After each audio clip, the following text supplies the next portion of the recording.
नमस्कार, मैं हूं आलोक जोशी और आप देख रहे हैं बिज अड्डा। भारत में न्यूज़ और एंटरटेनमेंट टेलीविज़न के कारोबार का सबसे पुराना घराना जी ग्रुप एक बार फिर खबरों में आ गया है। जी और सोनी का मर्जर खटाई में पड़ने का खतरा पैदा हो गया है और साथ ही जी एंटरटेनमेंट के एमडी पुनीत गोयनका की कुर्सी भी। 10 दिन भी नहीं हुए हैं जब सोनी ग्रुप ने जी एंटरटेनमेंट को खरीदने का ऐलान किया था और साथ में यह भी कहा था कि दोनों कंपनियों को मिलाकर जो नई कंपनी बनेगी उसकी कमान जी के एमडी पुनीत गोयनका के ही हाथों में रहेगी। तब कहा गया था कि यह एक मास्टर स्ट्रोक है। मास्टर स्ट्रोक क्यों?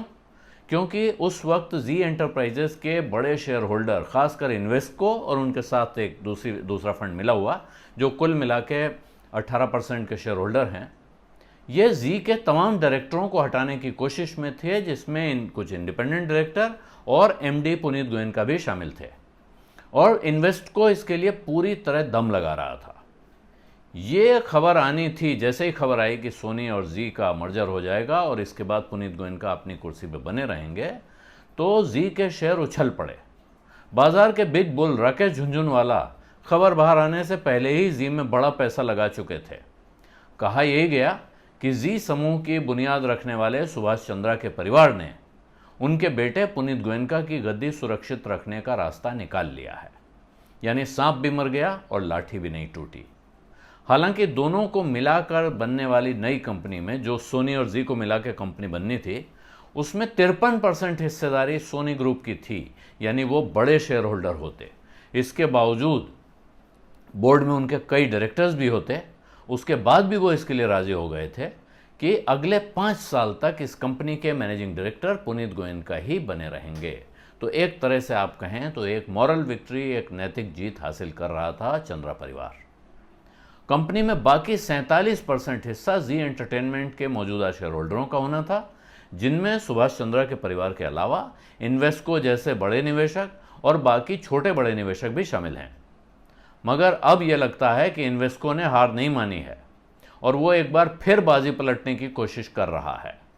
इन्वेस्को इस मर्जर के प्रस्ताव के खिलाफ NCLT, national company law tribunal में चला गया और वहां से आज ये आदेश आया है कि जी एंटरप्राइजेस को पहले अपने शेयर होल्डरों की विशेष बैठक या EGM, extra ordinary general meeting बुलाने पर विचार करना होगा। इन्वेस्को की मांग ही ये थी कि ईजीएम बुलाई जाए और उसमें इन डायरेक्टरों को हटाने पर विचार किया जाए। उस पर बेसिकली वो वोटिंग की मांग कर रहे थे। एनसीएलटी ने अपने आदेश में यह भी कहा है कि किसी कंपनी के बोर्ड को यह अधिकार नहीं है कि वो अपनी मर्जी से बैठक बुलाने या न बुलाने का फैसला कर ले।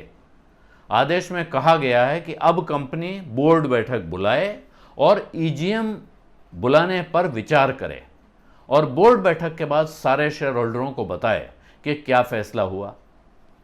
जाहिर है उसमें यह नहीं कहा गया है कि बोर्ड को यह अधिकार नहीं है कि वो बैठक नहीं बुलाने का फैसला बिल्कुल नहीं कर सकता है।